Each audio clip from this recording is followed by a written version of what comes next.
With me is Lex Hoogduin, Professor of Complexity and Uncertainty at the University of Groningen. I'm very interested in your title because there are two keywords actually, complexity and uncertainty. These are words you use to describe this age we're living in.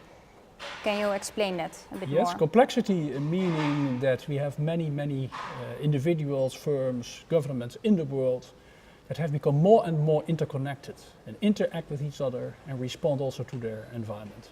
And that's what complexity is, and that gives rise to certain specific dynamics. Uncertainty has to do with that we cannot forecast the future. We cannot know the future, but we can imagine it, and we can, acting on our imaginations, together, interacting with each other, create that future and influence it. And how? What do you imagine about blockchain? Because is that so uncertain, or? Well, blockchain itself is not completely new anymore, but I do think that one of the areas, indeed, where a lot of imagination is being applied and has been applied is in this very area. It started with Bitcoin, yeah, but then the imagination became much wider because the blockchain technology more generally, and what you can do with that technology, and we are still in the early days of that imaginatory process.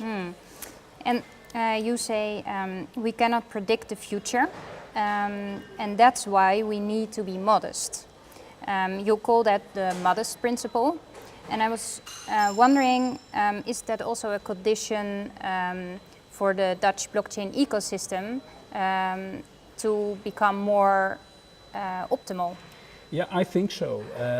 How? Because the old idea is, as it were, that you can relatively well predict the future, can control it, and then can plan what you do. So that you could, in the case of blockchain, you could, as it were, design a plan that you would follow step by step, and then you have introduced a blockchain. Mm-hmm. That's not how it works in a complex and uncertain How world. How does it work? So you have to be modest about what you can achieve in detail, but you have to create the right conditions in which people coming together can co-create a new world and can develop then step by experimenting, learning from mistakes that you are going to make, surprises that you will encounter, step by step develop, in this case, the blockchain and create a new world. Yeah, and how can a hackathon like the Dutch blockchain hackathon like today be helpful in this process? I think a hackathon is a very strong instrument for doing that, because what a hackathon is a kind of a competition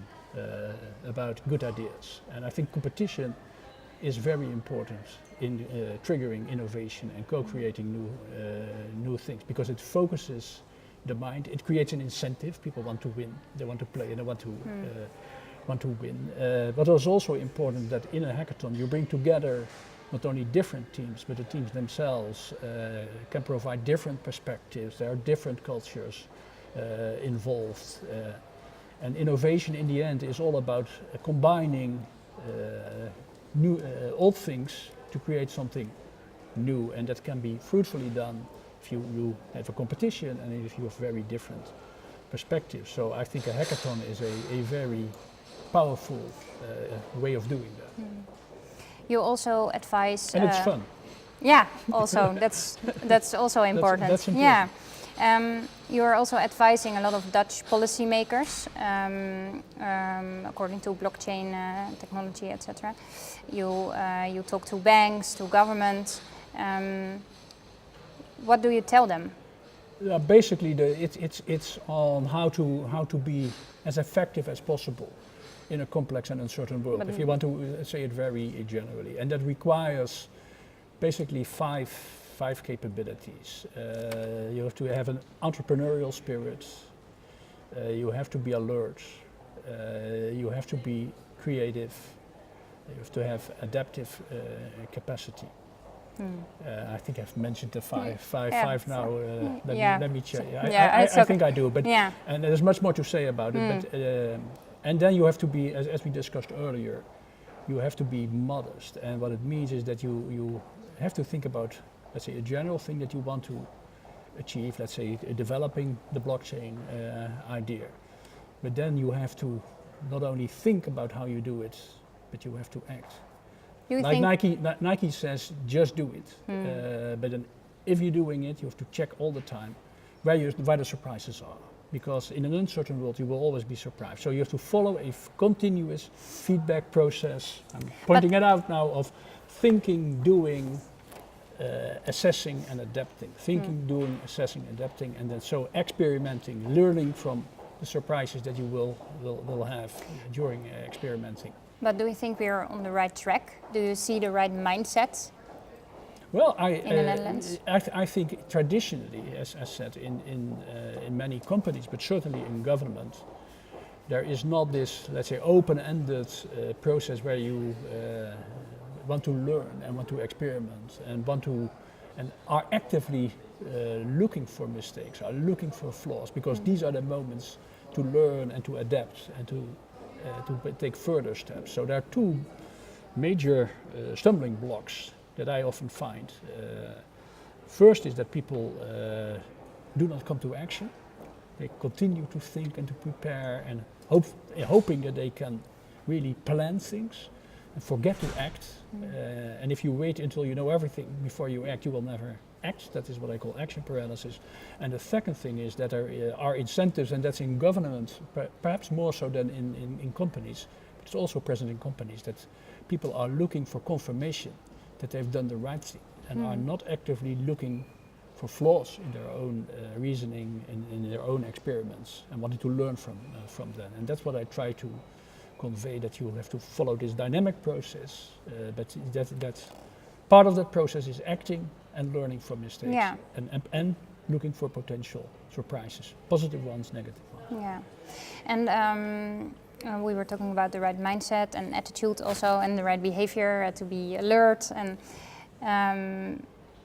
about you, people who know you describe you as a very open person, down to earth. You're very active on Twitter. You're not an elitist or something, but you are also a top professor. And we also know that a lot of startups or people who want to reach to big scientists, they will find this tower and unreachable people. So do you think this way of how you are behaving is also a change of mindset that's part of a bigger change and that's needed to well, make what I do think, and not applying it to myself, because the modesty principle also applies to my.